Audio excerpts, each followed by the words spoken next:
It's like channeling. Who knows? I can't be beholden to anything that's said at these talks. I really can't. I have no idea what's happened to me. People call me up and go, I really like what you had to say a couple of weeks ago. Will you expound on that? No.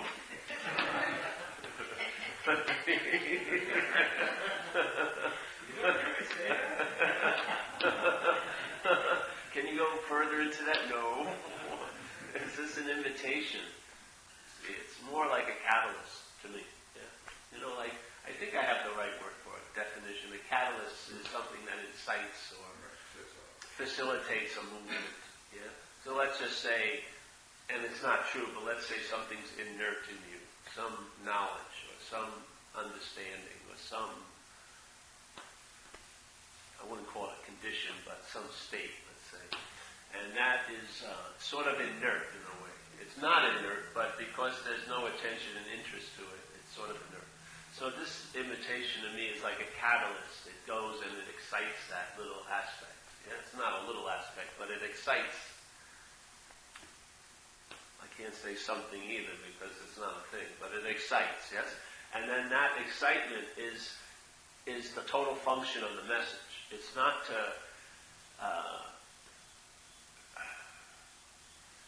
disseminate or have a huge thesis. It's just to sort of trigger that what seems to be inert to sort of come alive in a way. Of course it's not, but to facilitate like a something will happen to you, an aha or an unspoken yes, or there'll be like people use the word resonance, whatever those things. Something will vibrate. Yeah? And that's the job of the message in a way. And so the message can take the form of describing what we're not, yeah, and talking about what we're not, but it can never talk about what it is, because it can't be talked about, yeah. So all the pointing to me is at what you're not. Yeah?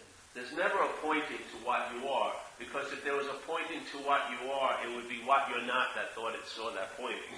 Yeah, you know what I mean? So the pointing would be like totally distorted because of what would claim the pointing. Oh, I see now. That I is what I'm not, yeah, let's say.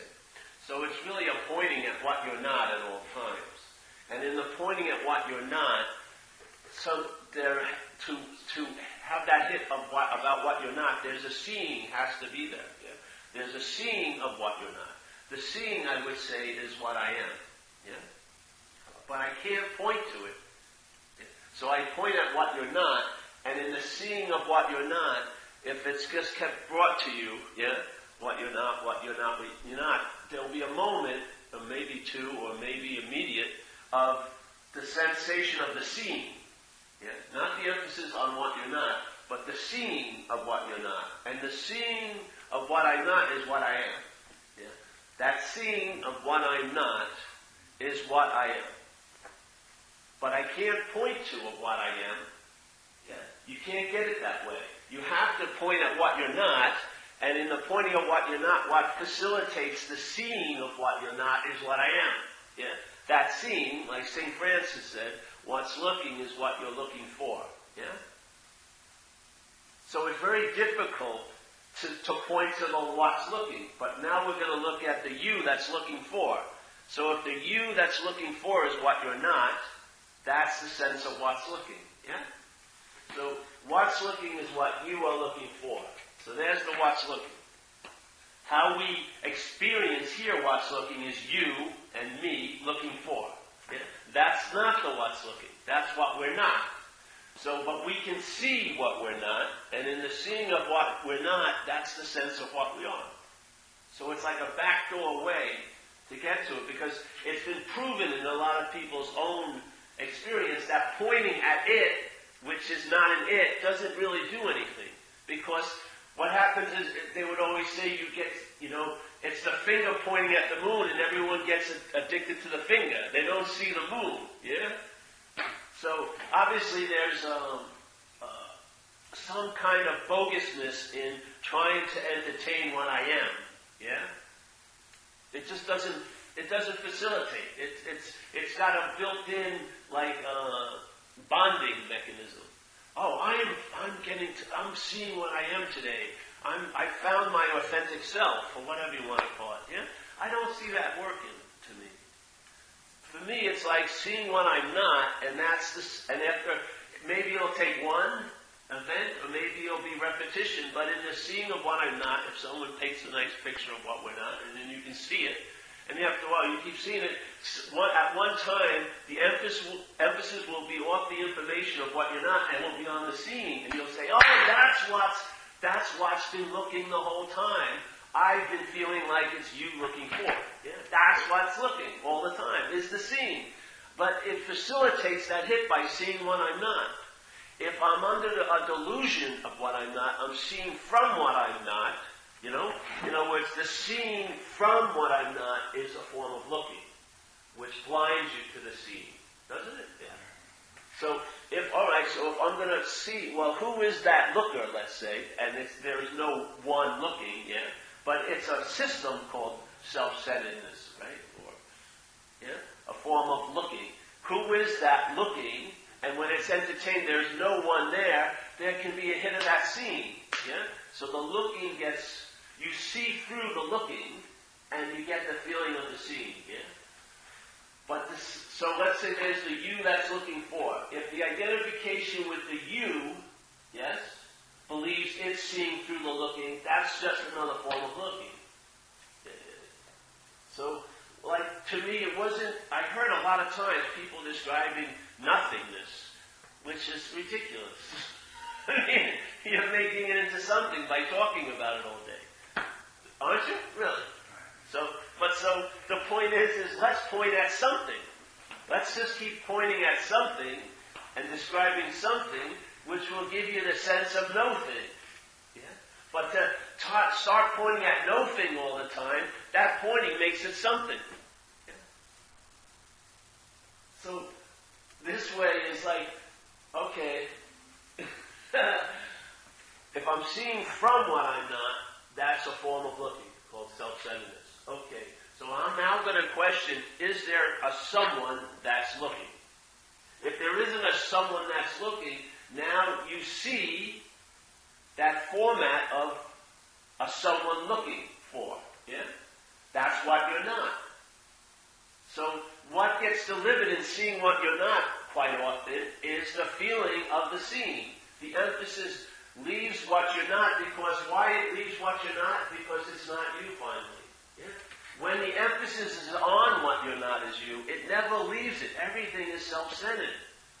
Yeah? All your entertaining nothing it's made into something by the something that thinks it's entertaining it. It's very difficult to get out of the system by the system. Self can't get out of self. Yeah? So that form of looking sort of collapses in on itself. It protects itself. So even if there's a direct whack of seeing, that arises and says, "Oh, I just had this incredible experience of my own absence." It claims it once again. So the form of looking is very, very inclusive. It morphs and absorbs everything into it. Yeah? It even makes nothing into something that you have an experience of. It actually claims its own absence, which is an incredible feat, yeah? There'll be a set where, let's say they call them epiphanies, or some people call it an epiphany. You have an epiphany, and we go over this a lot, but who in this room ever had an epiphany? Actually, no one, right? Obviously. But there'll be people that think they've had an epiphany, and did you make a reservation for that epiphany? Did you call ahead for that epiphany? Did you make sure they had an eagle claw bathtub and had some candles and some Kenny G music pumping in? No. It sort of was an interruption to the linear story of Paul. You know, that's what happens. And it was a sufficient enough interruption, you know, that there was a thorough absence of Paul. And then what happens is, at a point in time, because epiphany is a timeless event, yeah, at a point in time, the mind arises and claims it. Says, "Oh, I just had this incredible epiphany." Then it goes, maybe read scriptures to see if it matches any of people's epiphanies, calls up the epiphany line. Yes, I'd like to report I had an epiphany. And, I think it's a major one. I'd like to see how many major ones have happened this week. And I want to see my rating, Oh, as an epiphany habit falls up there. That must mean I'm very, very spiritual. Yes, I'm a very spiritual person. I had an incredible epiphany. But in fact, no one had an epiphany. So when you ask that question, anyone have an epiphany here? The answer is no one raises their hand because no one had it. Yeah? It's just an event that can happen here. Yeah? A timeless event can happen here. So this whole idea of, that's why I always like with the ocean and the wave. Yeah? When I first started hearing this and reading it, people would describe the ocean, the eternal ocean or whatever, the ocean of love and all this, all that. And it sounded really good, but it sounded really good to me. Yeah? And to me was stubbornly in the identification as a wave. Yeah? There's no way I was going to know the ocean except as a wave. Yeah? Which isn't really, and all I can do is know the ocean as a wave. I can never have a sense of being the ocean because I'm already a wave. Yeah? So for me to hear lots of descriptions about the ocean doesn't really help. I would just want to have just someone describe to me what a wave looks like, what a wave acts like, what a wave moves like. And when I see that information and I can entertain, hey, I'm not that. When I'm entertaining, I'm not that. That's the ocean. Yeah. So all the waving was just an interpretation of the ocean. And the wave can never escape its nature of being wet and ocean, no matter how much it wants to take itself to be a very special, superior wave. Yeah? But it can spend years and years studying the ocean, which just reinforces its waveness. Yeah? It can be a master ocean experiencer. It can be the greatest wave who knows the most about the ocean in the world. But it doesn't cross or transcend that system of being a subject, a pseudo-subject, and making everything else an object to it. It's made all there is an object to it. I am the wave, and the ocean, which is all there is, I'm having an experience of that ocean. I know that ocean. I've woken up to that ocean. But as a wave, no. To me, are you a wave? If you're not a wave, in timelessness, there's a sense of oceanness. So, in other words, when the wave is seen not to be a wave, there's no sense it ever was a wave that ever turned into an ocean. It's no sense like that. It's an immediate ocean. No wave, no beginning wave, and then the wave terminated by all this wave activity. The wave terminated its waveness by purifying this and that, and then it became the ocean. No, it's ocean. Never was a wave. That's the beauty of it. There never was a wave. It wasn't like there was a wave, then there wasn't a wave. There was a wave. It wasn't like that, and it wasn't like there was a wave. I worked really hard, I meditated as a wave, and I purified my waveness, and then I became the ocean this one day, October 12, 1993. And at that moment, I left behind the wave world, and I became the ocean. And now I'm asking all of you waves to come to me. Send me a little cash. Come to me, and I will dispel my incredible wetness on you as a wave, and hopefully, through spending a lot of time with me at very expensive retreats, you, as this wave, will drop out of the wave and turn into the ocean, such as I. Not as big as an ocean as me, but you will. You will be a subdivision of the ocean. I'll send you out to teach to other waves as I rest in the ocean of awareness. I'll franchise my ocean.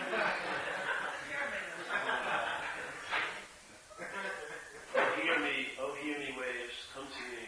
Come to me like the eternal shore. Break all your disturbances and chaos in me, and I'll smooth all of it down. And when the wave becomes totally calm, you will get an experience of being the ocean. Because only a wave is just a disturbance of the ocean. So now you think you're a calm wave. No, there isn't a wave. Yeah. When entertaining that, it takes the solution out of time. There's nothing you need to do as a wave to break down the waveness to get to the ocean. There's just a recognition, I'm not a wave. Immediately, there's a sense of oceanness. It doesn't come like a process. It can come and take over like a process, but the immediate hit is exactly what always is so. Yeah. That was probably the clearest one of all. That immediate unspoken yes you may have had was the whole breadth and width of the ocean echoing. Yeah. Now in time you may be entertaining it, but that was showed its whole breadth and width, that one aha. So I like going in like the back doorway. Let's just see, is there a wave? And that's all right. You want to describe what a wave looks like, what a wave feels like, what a wave thinks it's doing? Yeah, okay. Let's describe it. And hopefully when you see it and hear it, something may resonate in you. And then all the information and repetition of the message will distill into one unspoken statement. I'm not that. And that's the seeing. The seeing of what I'm not is what I am. Yeah? The seeing of what I'm not is what I am.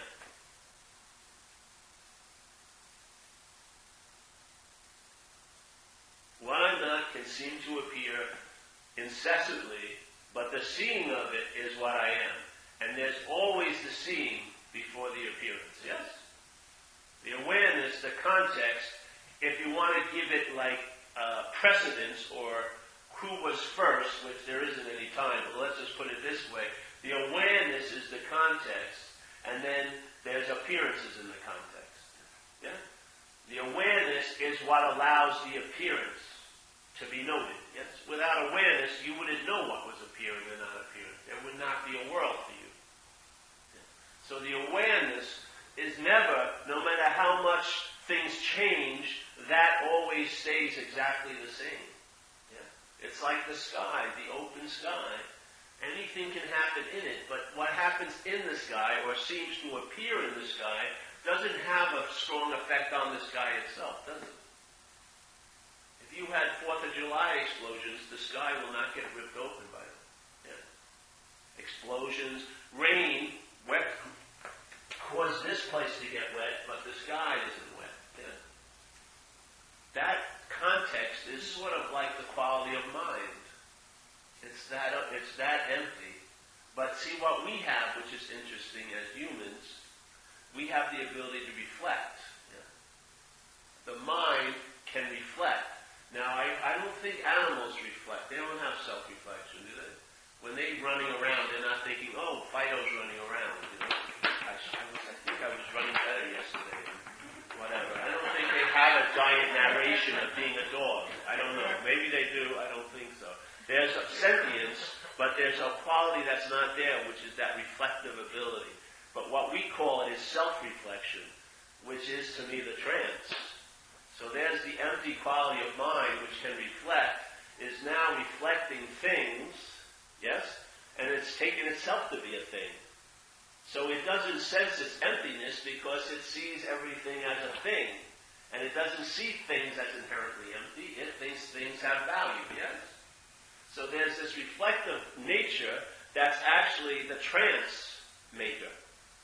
But that same reflective nature, if it would see what it's reflecting as what I'm not, yes? All that's being reflected as what I'm not, then there would be a hit of its quality, which is of empty, yeah? It's empty of being a thing. Yes? If it would see all the things that are being reflected and would sense, you don't have to think about all of them, just the one thing, this that has become crowned the subject of your life, yeah? To see that that is not inherently a thing, yeah?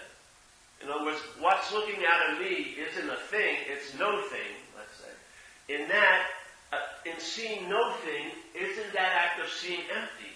Because your seeing never runs into a thing. So it's like it's an infinity way of seeing, because the seeing never gets interrupted by running into a thing, producing time. Yeah? It's just seeing. What? Nothing. So it never alights on anything because it's seeing nothing. Yeah? It's never interrupted because it never runs into anything. So it's seeing nothing. Yeah? So let's say that reflective ability, let's say it's like a two-sided mirror. Yeah? It has the ability to reflect. Our attention and interest is usually thrown this way. So we're attending and interested in what's being reflected. Ideas, yeah? This is not escaping from thingness. The things too. Mental ideas and concepts and thoughts of things, yeah? They're phenomena. They're appearing, so they're things. So we're reflecting all of that, yes? And then I believe there's another, we're looking also this way at the same time, yeah? The mind is not me. The mind is. Me is looking this way. And when it looks back in here, it just sees ideas about itself, yeah? It never goes any farther. So everything it meets is always brought back to this thing. So it's like a self-important loop. It just goes, but my awareness, attention goes all the way out here, but it always goes back to the same reference point, me. You know, it's called self-centeredness. The whole system is based on the center of self. Let's just say that part of the mirror that has that little happy face of Paul, so when the attention and interest hits that, let's just say I question, am I that? And then something happens, the grace of whatever you want to call it, I see through that little opaque face, and now the attention is seeing its original face, like they say in Zen. You see your original face, which is not a face, obviously. It's no thingness. So now, there's a living, like attention and interest is hitting things, but at the same time, there's also attention and interest hitting no thing. And then this starts shifting into seeing things as no thing. Doesn't mean you don't see things, but you don't see things as a thing anymore. Yeah? This, to me, is a feeling of traveling light. Yeah? Because now life is just happening, not to you. Yeah? It's a whole different way of, like they used to talk about the teacher sitting or the disciple sitting at the river and just watching the river go by. That's sort of like, you could use that as a symbol of this, of life is happening. You're watching life is happening, yeah? The person's attention and interest while watching the river isn't sucking the river to me all day. Oh, what does this river mean to me? It is really in self-centeredness. But it would be like, when that self is seen as not you, it would be letting the river doing its own course, and your mind would be reflecting that. Yeah? It wouldn't be sucking it into you. What does it mean to me that the river is going this way? How am I going to cross this river? Where will this river take me? All this baloney? No. That's all life. Now the river's happening to you. Yeah? But just let the river's happening. And you ever see that movie Siddhartha or something? That's when the guy wakes up and goes to the old river man and he ends up sitting near the river, just watching the river go by. That's the sort of sense of life is happening. Yeah? Instead of to me. It's like the breaking of self-centeredness as the main interpretive system. And now life is just occurring. It's like meandering its own direction, not always to you. There's a fucking freedom in this. There's a huge freedom when the bondage to self, which is really described as life is happening to me, when that to me is broken from life is happening, and it's just seen as life is happening, there is a real relief in that. A real freaking relief. And the river has its own momentum. You don't have to keep making it go its own way. There's no efforting. Oh, don't come near me anymore. Don't make it about me anymore. It's not having anything to do with making it about you. It's your mind that's making the river about you. The river is going its own way. So life now is happening, and it has its own little course. And there's a freedom in traveling that. Yeah? Even if you're on the water, there's a freedom in traveling that. When you're under the water, there's a freedom in traveling that. Because now it's held as life is happening. So there's a freedom in this. And you can sense it sometimes. When you're looking at a thing, and yet at the same time, mind is seeing nothing. While you seem to be looking at a thing, my mind, not conditional mind. Conditional mind is the idea of you as being the one who's seeing a thing. Mind, at the same moment, is seeing nothing.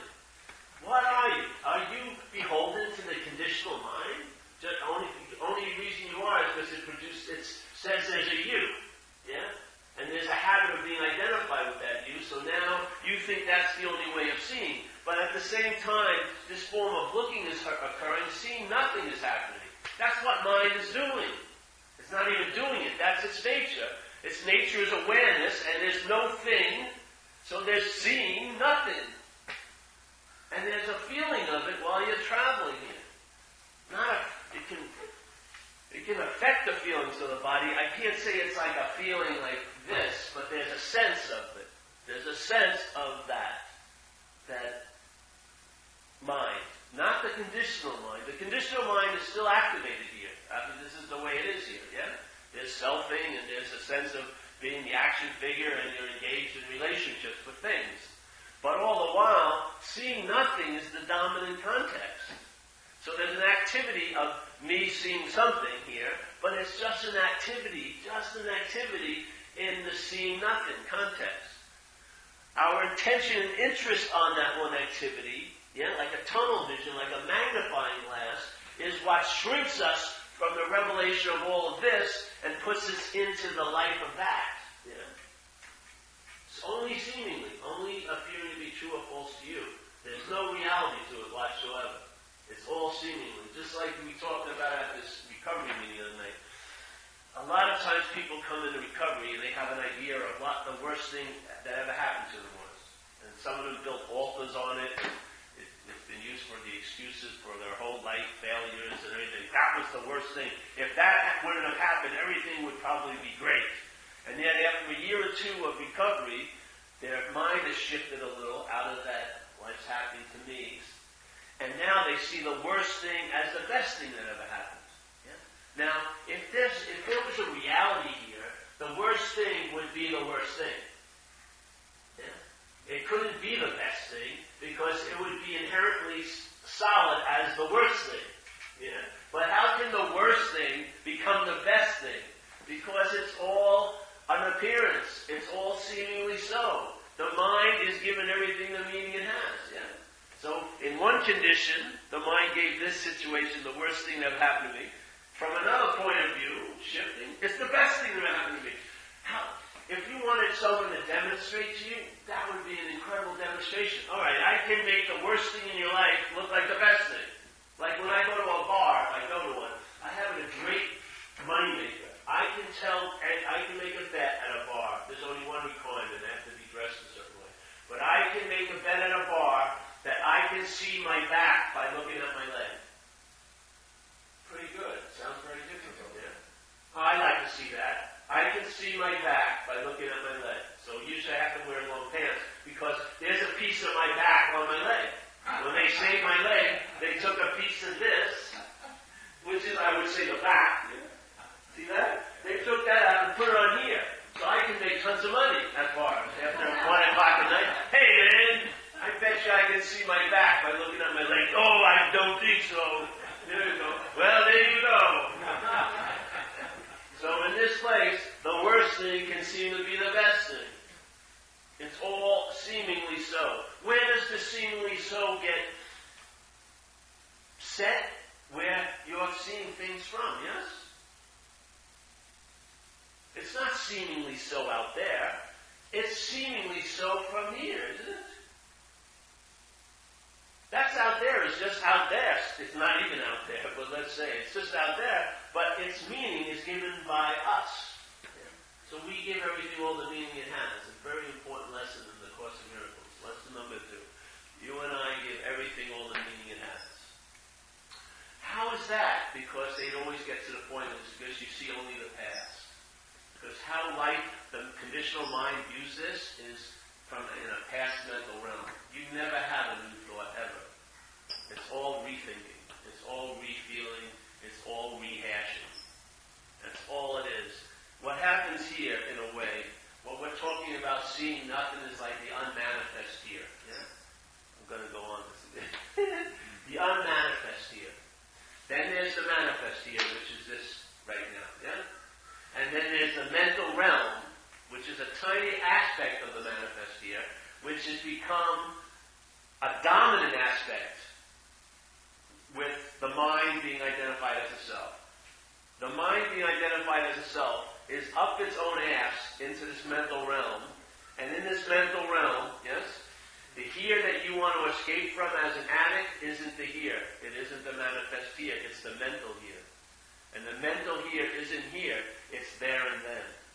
All these old conditional ideas, all these beliefs, all these old resentments and regrets and worries get poured into what you call this moment, and it's the last place any addict I know wants to be. They'll do almost anything not to be there.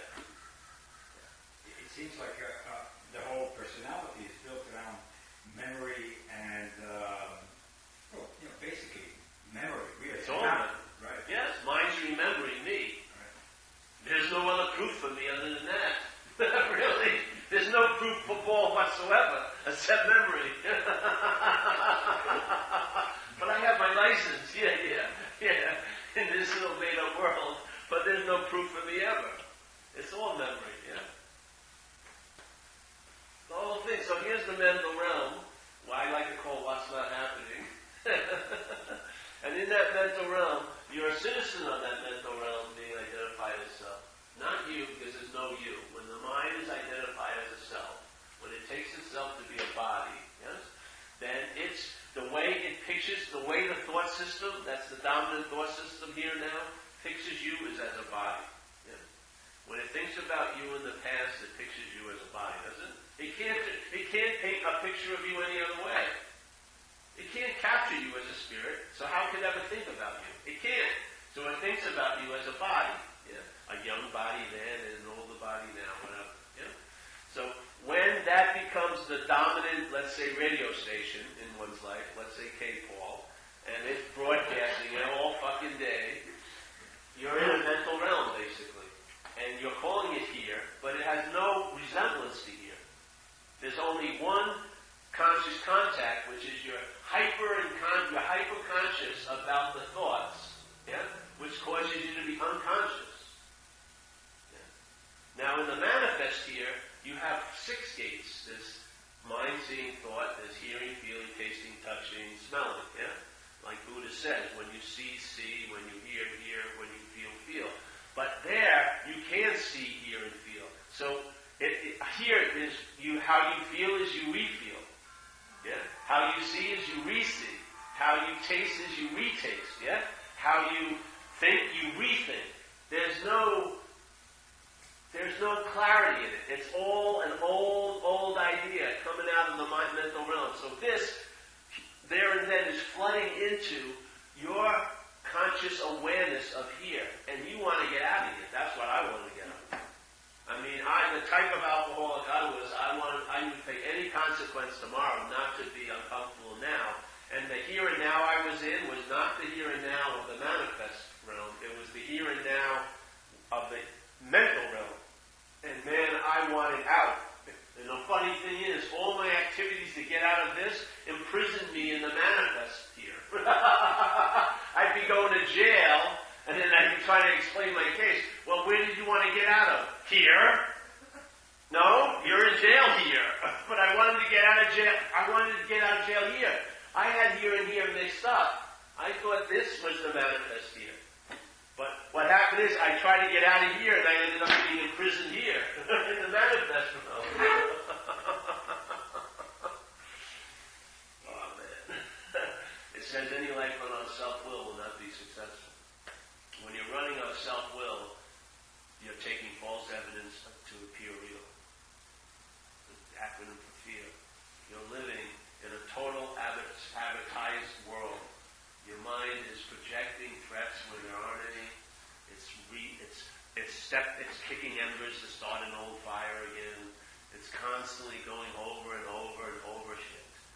Over and over shit. It never leaves the fire. It just goes back and keeps kicking it. Then you're trying to start another fucking fire. And you have a drive to get out of here. But the seeking now becomes an occupation in the manifest here, which is not a recognition of conscious contact. It's trying to get out of somewhere. So you're seeking like crazy in the manifest here, where to me the manifest here is revelatory. It isn't about finding, it's about having something revealed. Because in the manifest here, what can be revealed is the unmanifest. You can intimate the unmanifest in the manifest. You'll never intimate the unmanifest up here. Yeah? Because you're already being force-fed a distorted version of the unmanifest. What's not happening? It's not the unmanifest. It's a distorted mental version called what's not happening. And when you have faith in this, it produces anxiety. When you have faith in the unmanifest, it produces an ease and comfort while you're traveling. Yes. You're able to outshine circumstances and situations when you have faith in the unmanifest. But when you have faith in this unmanifest, you're totally anxiety-ridden, resentful-filled, regrets, and think you have a sense of entitlement or exceptionalism or specialness. All this incredible ego-centered disease mind just flourishes. Yeah? And you want out. So now, instead of realizing this moment is the access point, this moment is now being used to seek really relief from the mental realm. Instead of, to me, the real relief from the mental realm is recognizing it's not happening. Not on the level it believes it to be. Yes? It's just an aspect I call selfing. It's one of many things going on now. Just one of many. It's not the Mother Ganges. It's one little tributary of the mental streaming of everything. Yeah? So in that sense, in the manifest here, to me, when it's used for seeking, it's the way of hiding what's actually located in the manifest here, which is the expression of awareness through conscious contact. So there's no need to seek, it's right where you are. Your being on is the activity of awareness coming from unmanifest to manifest. So there's no need to transcend the manifest. It's in the manifest, like in Buddhism it says emptiness is form, unmanifest is the form, and then form is the unmanifest. So by realizing there are no inherent things here, you're seeing nothing, which is the unmanifest in the manifest. So it's not a form of seeking. To me, the seeking is driven by the mental realm.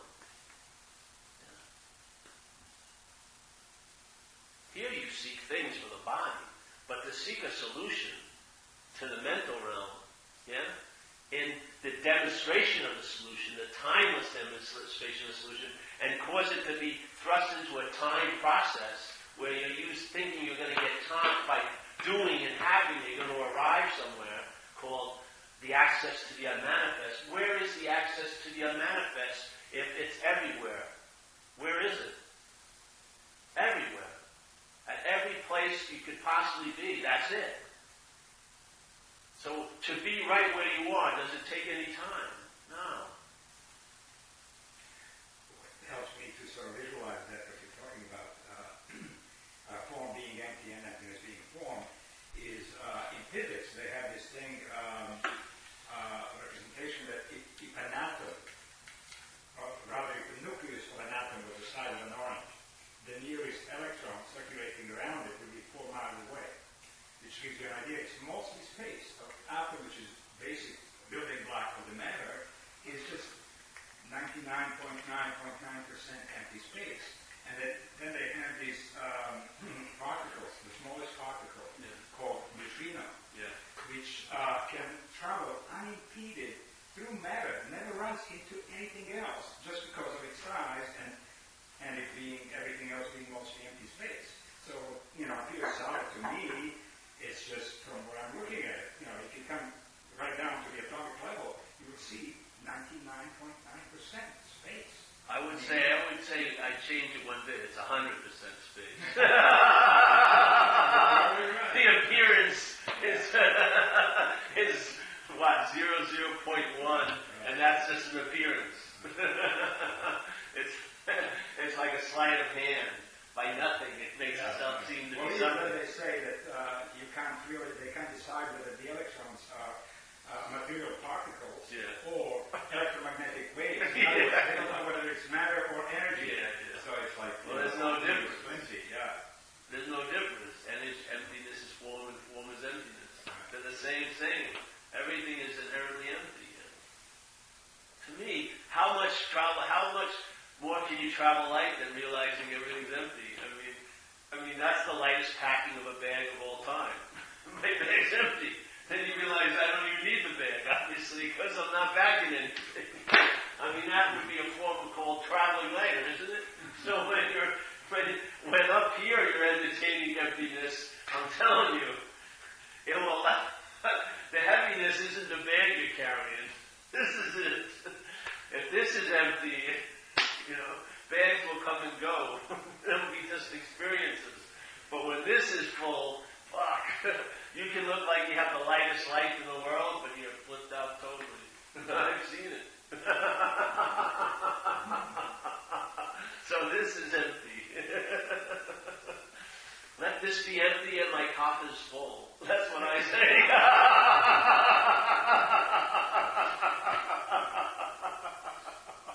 That's my motto now. I'm going to put that on my coin. Let this be empty, but the coffer is full.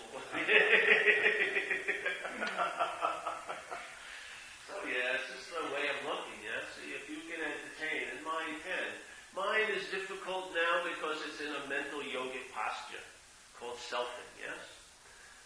So when it tries to receive something here, it doesn't realize the way it holds it changes what it's received. So the message gets turned into something when it grabs it this way, yeah? If it can just entertain the message, and the message is really pointing at this, then when it comes out to accept that message, it gets a sense of its own nature. I mean mind nature, not conditional mind nature, but mind nature. Like in Buddhism they say, the enlightened mind and the ordinary mind are the same mind, yes? I would say the ordinary mind would be this yogic posture. There's nothing wrong with it, just that's the ordinary one. The enlightened mind is just the same mind coming out of it. Yeah? But it cannot come out of it as a self. That's just another posture in that mental yoga form. Yeah? Now you look like you're a free self, or I found my authentic self. That's just another asana, another posture of mental yoga. Having union with your idea of you. This is coming out of that, yes? And then mind, unbridled mind, starts entertaining. Yeah. Well, this message that you have is what I consider the ultimate realization you're going to come to, no matter what path you're going to go through. You either come to this or you're not coming to our realization. But the thing I'm thinking about, for instance, the Zen monks, they sit all the time. There's no you, they're just observing, like the guy sitting looking at the river. And they do that for 40 years and figure it's not going to happen in this lifetime, that they're going to actually become realized. In other words, they're not going to turn around and see the emptiness. They presume there's some emptiness looking at the river. I mean, it's a two-way thing. Otherwise, my dog would be enlightened because he's not thinking about himself. But he's not turning around and seeing the emptiness. And the problem is, even when you turn around and see the emptiness, like you say, the mind co-opts it and makes it into something. So, and it's the same with any spiritual. Even the advanced people who go around, the way they make their big money is they have retreats. And they call it a silent retreat. So you do your thing twice a day, and otherwise you be quiet.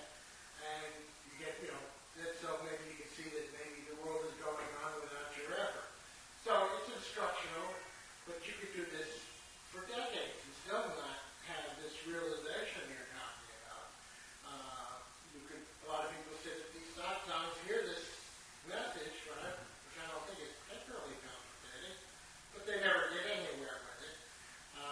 My question is, from your perspective, other than this is just the way you do it, you think is this an effective way? Do you find more people finding realizations from the way you're doing it versus the way other people are doing it?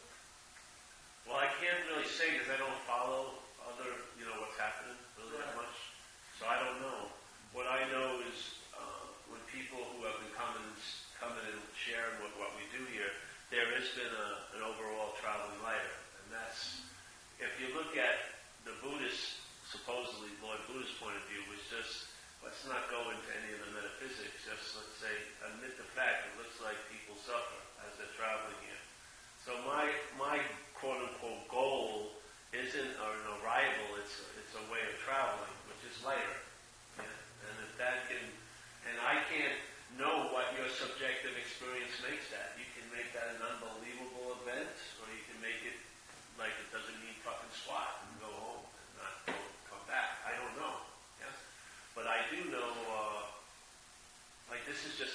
assignment that I sit right now in, and it's musical chairs. I may not be here long, the music can start playing.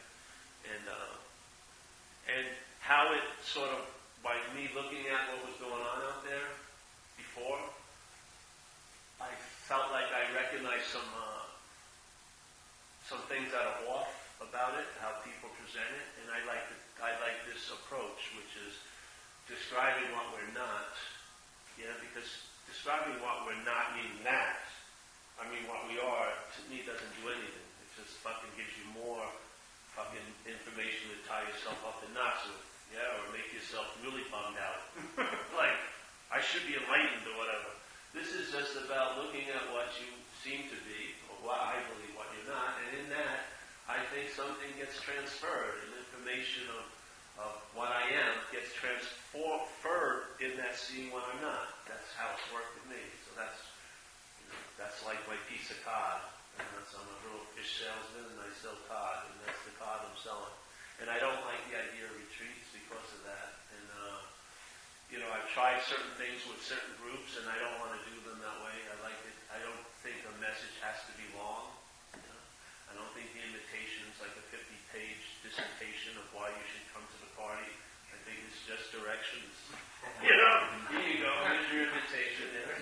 And it may not be a great career move, a lot of removal taking. Because this guy I was with the other night, I should stop this.